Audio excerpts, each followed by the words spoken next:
നമസ്കാരം, ഭാരത് ലൈവിലേക്ക് സ്വാഗതം. നമസ്കാരം പ്രശാന്ത്. നമസ്കാരം. ബംഗാളിലെ സ്ഥിതിഗതികളൊന്നും ചർച്ച ചെയ്താലോ? ബംഗാളിൽ വളരെ സംഭവബഹുലമായി നാടകങ്ങൾ അരങ്ങേറിക്കൊണ്ടിരിക്കുകയാണ്. മമത ഡൽഹിയിലാണ്. അതെ, ഇന്ത്യ മുന്നണിയെ തകർക്കാനാണോ അതിനെ ഒട്ടിച്ച് ചേർക്കാനാണോ എന്നറിയില്ല. മമത ഡൽഹിയിൽ സജീവമായിട്ടുണ്ട്. പക്ഷേ മമത പറഞ്ഞല്ലോ, നരേന്ദ്രമോദിയെ 1 വർഷത്തിനകം ഇറക്കും, അധികാരത്തിൽ നിന്ന് താഴെ ഇറക്കും എന്നാണ് കേന്ദ്ര സർക്കാരിനെ താഴെ ഇറക്കും എന്നാണ് പറഞ്ഞത്. ബംഗാളിലെ കാര്യങ്ങൾ അത്ര ശുഭകരമല്ല TMCക്ക് അല്ലേ? കാഗോളി അടക്കമുള്ള MP-മാർ പ്രതിഷേധിച്ച് നിൽക്കുകയാണ്. കാഗോളിയെ പുറത്താക്കിയല്ലേ? ഇല്ല, കാഗോലിയെ അല്ല പുറത്താക്കിയത്. ശരിക്കും അവർ ഋതബ്രത ബാനർജിയെയും സന്ദീപൻ സാഹയെയും പുറത്താക്കി MLA-മാർ എന്നുള്ള നിലയ്ക്ക്. അതിൽ ഋതബ്രത ബാനർജിയെ പ്രതിപക്ഷ നേതാവാക്കി അംഗീകരിച്ചുകൊണ്ട് അതായത് 58 MLA-മാരുടെ ഒപ്പോടുകൂടി സ്പീക്കർക്ക് കത്ത് കൊടുത്തു. ആദ്യം കൊടുത്ത കത്ത് റദ്ദ് ചെയ്തു. അതെ, അത് ആദ്യം കൊടുത്ത കത്തില് ഈ ഋതബ്രത ബാനർജിയും സന്ദീപൻ സാഹു ഒപ്പിട്ടിരുന്നില്ല. തങ്ങളുടെ ഒപ്പ് അഭിഷേക് ബാനർജി വ്യാജമായി ഇട്ടതാണ് എന്ന് പറഞ്ഞിട്ടാണ് ഇവർ കലാപക്കൊടി ഉയർത്തിയത്. എന്തായാലും ഈ രണ്ടാമത്തെ കത്ത് സ്പീക്കർ അംഗീകരിച്ചു. പക്ഷേ അത് കഴിഞ്ഞ് യോഗം വിളിച്ചപ്പോൾ ഋതബ്രത ബാനർജിക്കൊപ്പം 32 MLA-മാരേ ഉള്ളൂ. ആ 32 MLA-മാരിൽ തന്നെ 16 പേർ മമതയെ നമ്മുടെ ചെയർപേഴ്സണായിട്ട് വയ്ക്കണം. മമത ഇപ്പോൾ MLA പോലും അല്ല, തോറ്റുപോയി. പക്ഷെ മമതയെ ഇതൊരു പ്രത്യേക ബ്ലോക്കായിട്ട് നമ്മൾ ഇരിക്കണം. നമുക്കാണ് ഇതിൻ്റെ തൃണമൂൽ കോൺഗ്രസിൻ്റെ ഔദ്യോഗികമായ ഇത് നമുക്കാണുള്ളത്. അതുകൊണ്ട് തന്നെ മമതയെ, അതായത് അവർക്കെല്ലാം അഭിഷേക് ബാനർജിയോടാണ് എതിർപ്പ്. അഭിഷേക് ബാനർജിയുടെ താൻ പോരുമയും തന്നിഷ്ടവും ധാർഷ്ട്യവും ഒന്നുമാണ് അവർക്ക് പിടിക്കാത്തത്. പക്ഷെ മമത ആണ് ഇതിൻ്റെ സ്ഥാപക നേതാവ്. മമതയെ ഒഴിച്ചു നിർത്തി ഒരു രാഷ്ട്രീയം തങ്ങൾക്കില്ല എന്ന് പറഞ്ഞുകൊണ്ടാണ് ഈ 16 MLA-മാർ രംഗത്ത് വന്നത്. അവർ 16 പേരും മമതയെ ചെയർപേഴ്സണാക്കണം എന്നാവശ്യപ്പെട്ടു. അത് ഋതബ്രത അംഗീകരിച്ചില്ല. അങ്ങനെ അതൊരു വശത്ത് കലഹം നടക്കുന്നു. മറുവശത്ത് പാർലമെൻറ്റിൽ 28 MP-മാരാണ് അവർക്കുള്ളത്. ആ 28-ൽ 20-ലധികം MP-മാരെയും കൊണ്ട് വന്നാൽ മാത്രമേ കൂറുമാറ്റ നിരോധന നിയമം മറികടക്കാൻ പറ്റുള്ളൂ. തീർച്ചയായിട്ടും. അപ്പോൾ അതിന് BJP വളരെ രഹസ്യമായിട്ട് ചർച്ചയൊക്കെ നടത്തുന്നുണ്ട് എന്ന് പറയപ്പെടുന്നു. മാധ്യമ വാർത്തകളൊക്കെ അങ്ങനെയാണ്. എന്തായാലും നമുക്കറിയാം BJP-യുടെയും അമിത്ഷായുടെയും ഒരു പൊതുവായ സ്വഭാവം വെച്ചിട്ട് തീർച്ചയായിട്ടും അവർ ഈ പരുന്ത് ഈ പ്രാപ്പിടിയൻ ഇതിനെ ഇരയെ റാഞ്ചിക്കൊണ്ട് പോകുന്നത് പോലെ തീർച്ചയായിട്ടും റാഞ്ചിക്കൊണ്ട് പോകും. അത് നമുക്ക് എല്ലാവർക്കും അറിയുന്ന കാര്യമാണ്. അപ്പോൾ ഈ 28 MP-മാരിൽ 20-ലധികം MP-മാർ 20 MP-മാരെങ്കിലും കുറഞ്ഞത് ഇങ്ങനെ മാറി വരണം. അങ്ങനെ മാറി വരുന്നില്ല. അതിന് ചില തടസ്സങ്ങളൊക്കെ ഉണ്ട്. അപ്പോൾ പുതിയൊരു ഇത് കേൾക്കുന്നു. അവിടെ നിന്ന് രാജ്യസഭാ MP ആയിരിക്കുന്ന സുഖേന്ദു ശേഖർ റോയ് അദ്ദേഹം രാജിവെച്ചു. അദ്ദേഹം രാജിക്കത്ത് രാജ്യസഭ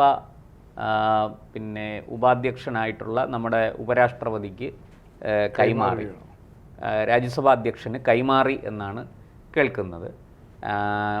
എന്നാൽ സൗഗത റോയ് എന്ന് പറഞ്ഞ മറ്റൊരു MP ഉണ്ട്. അദ്ദേഹം മമതയ്ക്കൊപ്പം അടിയുറച്ച് നിൽക്കുകയാണ്. മമതയെ വിട്ടിട്ട് ഞാൻ വരില്ല എന്ന് പറഞ്ഞ് അടിയുറച്ച് നിൽക്കുകയാണ്.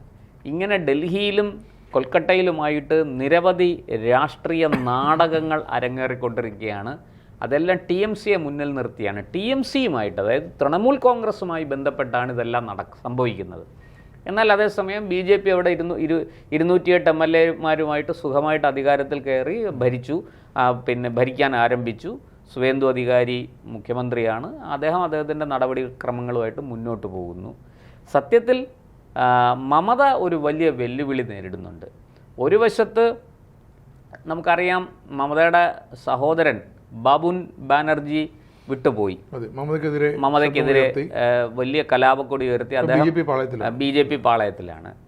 ഈ മമതയ്ക്ക് പറ്റിയിരിക്കുന്ന ഏറ്റവും വലിയ അപകടം എന്ന് പറയുന്നത്, ഒന്ന്, ഈ അഭിഷേക് ബാനർജിയെ ഈ 3ാം ടേമിൽ വന്നപ്പോൾ അഭിഷേക് ബാനർജിക്ക് വലിയ അധികാരങ്ങൾ കൊടുത്ത് അവർ പാർട്ടിയിലെ ഒരു അനിഷേധ്യ നേതാവാക്കി മാറ്റി.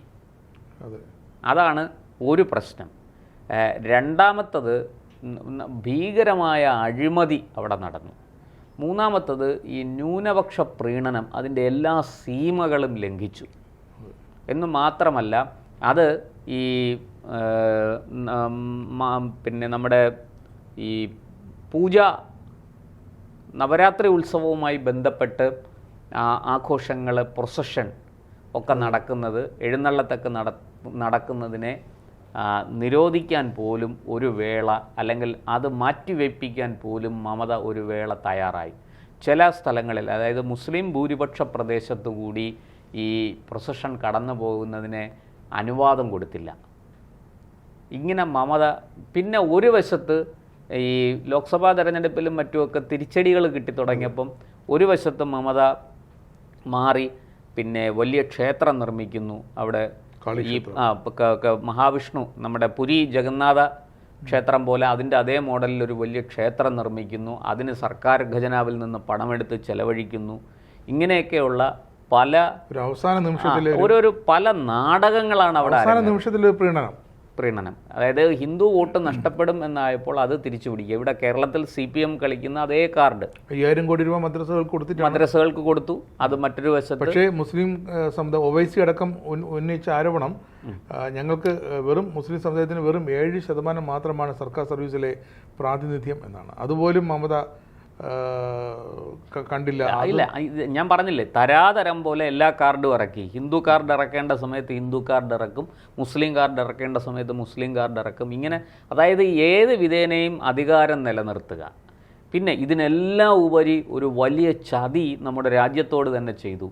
നുഴഞ്ഞുകയറ്റക്കാരെ യഥേഷ്ടം വരാൻ അനുവദിച്ചു. അവർക്കെല്ലാം വോട്ടർ ID കാർഡും ആധാർ കാർഡും ഒക്കെ കൊടുത്ത് ഇവിടുത്തെ ആനുകൂല്യങ്ങളൊക്കെ കൊടുത്ത് അവരെ ഇവിടെ പോറ്റി വളർത്തി അവരെ കൊണ്ട് അവരുടെ വോട്ട് വാങ്ങി ജയിക്കുന്ന ഒരു സംവിധാനം. ഇത് എവിടെയാണ് ഏത് വഴിയാണ് ഇവർ രാജ്യം കടക്കുന്നത്, മമതയുടെ ടീംസ് കടക്കുന്നതെന്നതിന് കഴിഞ്ഞ ദിവസം വ്യക്തമായൊരു തെളിവ് കിട്ടി. അതായത് നമ്മുടെ ഒരു അക്ബർ ഖാൻ ഓർമ്മയില്ലേ, 24 പർഗാനസിലെ സ്ഥാനാർത്ഥിയായിരുന്നു.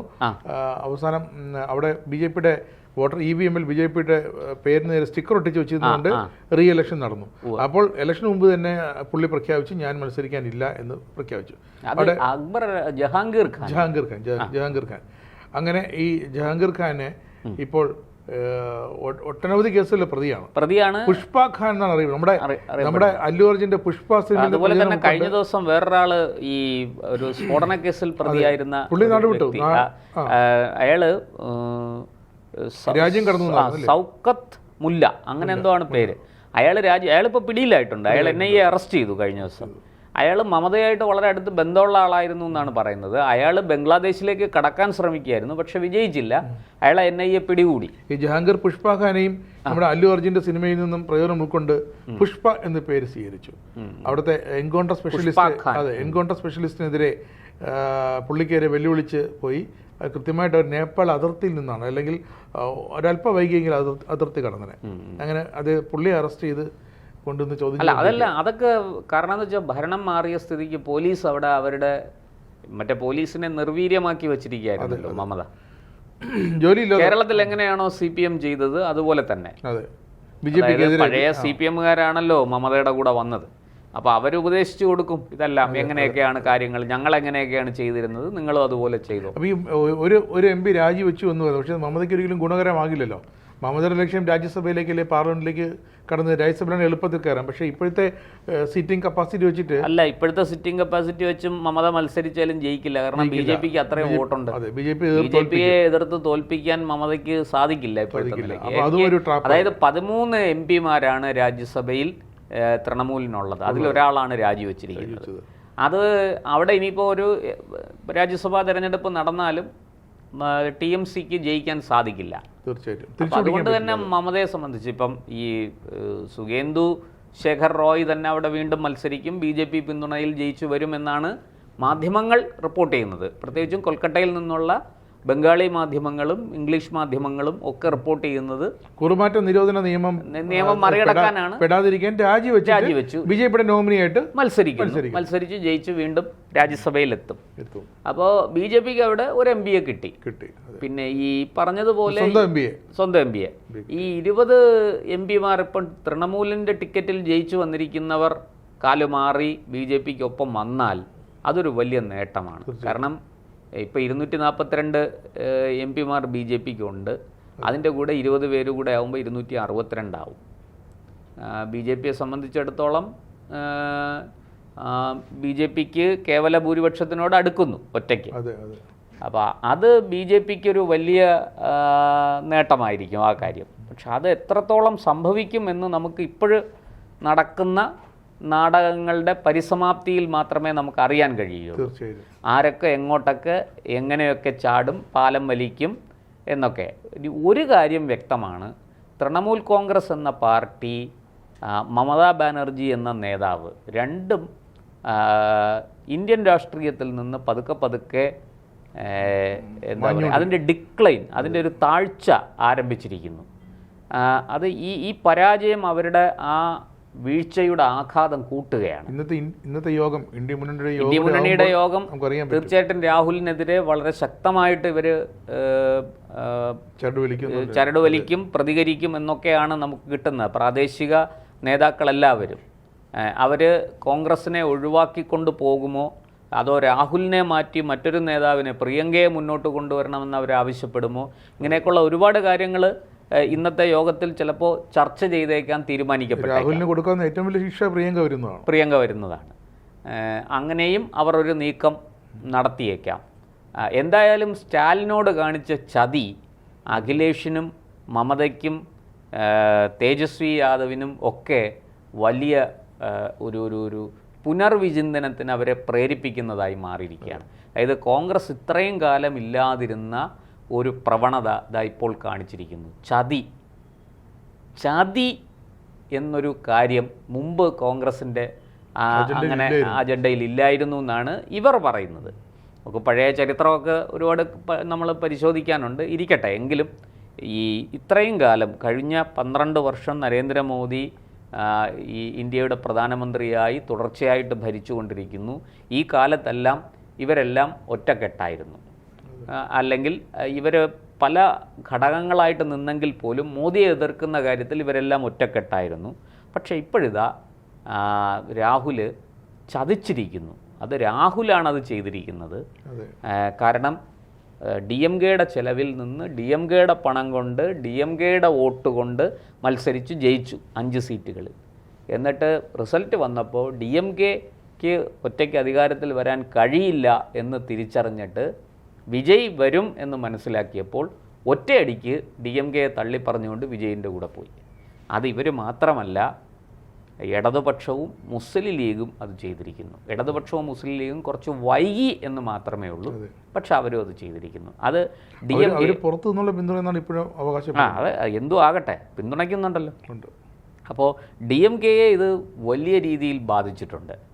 ആ DMKയ്ക്ക് ഉണ്ടായിരിക്കുന്ന ദുഃഖവും വിഷമവും അഖിലേഷിനും മമതയ്ക്കും തേജസ്വി യാദവിനും ഒക്കെ ഒരു പാഠമാണ്. തീർച്ചയായിട്ടും അതാണ് അവിടെ സംഭവിച്ചിരിക്കുന്നത്. അതുകൊണ്ട് തന്നെ ഇന്ത്യ സഖ്യത്തിൻ്റെ, ഇന്ത്യ മുന്നണിയുടെ കെട്ടുറപ്പ് എന്താണെന്ന് നമുക്കിന്ന് അറിയാൻ കഴിയും. ഇവിടെ ഇപ്പോൾ മമതയെ സംബന്ധിച്ചിടത്തോളം ബംഗാളിൽ ഇങ്ങനെ നാടകങ്ങൾ ഇങ്ങനെ തുടരും. മമതയുടെ കൂടെ നിന്നിട്ട് വലിയ പ്രയോജനമൊന്നുമില്ല. രാഷ്ട്രീയത്തിൽ അങ്ങനെയാണ്, എവിടെയാണോ പ്രയോജനം അങ്ങോട്ടേക്ക് ആൾക്കാർ പോവുള്ളൂ. അപ്പോൾ ജയിച്ചു വരുന്നത്, ഞാൻ ചോദിക്കട്ടെ, നമ്മൾ ജനങ്ങൾ വോട്ട് ചെയ്യുന്നത് തന്നെ അങ്ങനെയല്ലേ? നമുക്ക് പ്രയോജനം ഉണ്ടാകാൻ വേണ്ടിയിട്ടാണല്ലോ നമ്മൾ വോട്ട് ചെയ്യുന്നത്. അവർ മോശക്കാരാണ്, നമുക്ക് ബുദ്ധിമുട്ടാണ്, നമ്മളെ ജീവിതം ദുസ്സഹമായി തീരുമ്പോൾ നമ്മൾ അവരെ മാറ്റി വേറൊരാൾക്ക് വോട്ട് ചെയ്യുന്നു. അതുപോലെ തന്നെ നേതാക്കളും പാർട്ടികളും, അവർക്ക് എവിടെയാണോ ബെനിഫിറ്റ് അവിടെ അവർ നിൽക്കുകയുള്ളൂ. അപ്പോൾ മമതയുടെ കൂടെ ഇനി നിന്നിട്ട് കാര്യമൊന്നുമില്ല. കാരണം മമതയ്ക്ക് തുടരെ കേസുകൾ വരുന്നു. മമതയും അഭിഷേക് ബാനർജിയും വലിയ രീതിയിൽ പ്രതിരോധത്തിലാണ്. അവർ ഒരു പക്ഷേ നിയമ നടപടികൾ നേരിടാൻ സാധ്യതയുണ്ട്, ജയിലിൽ പോകാൻ സാധ്യതയുണ്ട്. അഭിഷേക് ബാനർജി നോട്ടീസ് കൊടുത്തിരിക്കുക, ജൂൺ 15-ന് ഹാജരാകണം. അവിടെ നിന്നുമായിരിക്കും തുടക്കം. ഇതെല്ലാം ഇങ്ങനെ വന്നു കഴിയുമ്പോൾ ഈ തൃണമൂൽ കോൺഗ്രസിനെ നയിക്കാൻ ആളില്ലാതെ വരും. ഇപ്പോൾ ഈ ഋതബ്രത ബാനർജിക്കൊന്നും ഒരു പാർട്ടിയെ നയിച്ചുകൊണ്ട് പോകാനുള്ള കരുത്തൊന്നുമില്ല. നമുക്കറിയാം, SFIയുടെ അഖിലേന്ത്യാ പ്രസിഡൻ്റായിരുന്ന കാലത്ത് പിന്നെ ആഡംബര ജീവിതം നയിച്ചു എന്നും പറഞ്ഞ് CPM പുറത്താക്കിയതാണ്. അങ്ങനെയുള്ളൊരു നേതാവ് എങ്ങനെ ഈ ബംഗാൾ പോലൊരു സ്ഥലത്തെ ഈ തൃണമൂൽ കോൺഗ്രസ് പോലൊരു പാർട്ടിയെയും അതിലെ MLA മാരെയും MP മാരെയും നയിക്കും? അപ്പോൾ അതൊക്കെ നമുക്കറിയാം തൃണമൂൽ കോൺഗ്രസ് തമ്മിലടിച്ച് തകരും. BJP അതുകൊണ്ടാണ് ഒരു കാര്യം പറഞ്ഞത്, ഇനി വരുന്നവരെ ഞങ്ങൾ എടുക്കില്ല, പാർട്ടിയിലേക്ക് എടുക്കില്ല. എന്നുവെച്ചാൽ പിന്നെ പണ്ട് CPM-ൻ്റെ ഒപ്പം നിന്ന് വലിയ അക്രമ പ്രവർത്തനങ്ങൾക്ക് നേതൃത്വം കൊടുത്ത ആൾക്കാരാണ് ഇന്ന് തൃണമൂലിൽ അവശേഷിക്കുന്നത്. തൃണമൂലിൽ ഉണ്ടായിരുന്ന നല്ല ആൾക്കാരൊക്കെ സുവേന്ദു അധികാരിയുടെ കൂടെ BJP-യിലേക്ക് വന്നു കഴിഞ്ഞു. ഇനി വരാനുള്ളത് കുറേ ക്രിമിനലുകളൊക്കെയാണ്. അപ്പോൾ അതുകൊണ്ട് അവരത് വേണ്ടെന്ന് വെച്ചു. അവർ പറഞ്ഞു മതി, ഇനി ഞങ്ങൾ ആരെയും ഇങ്ങോട്ട് പ്രവേശിപ്പിക്കുന്നില്ല, കഴിഞ്ഞു. അപ്പോൾ അത് നമുക്ക് കാത്തിരുന്ന് കാണാം എന്താണ് സംഭവിക്കാൻ പോകുന്നതെന്ന്.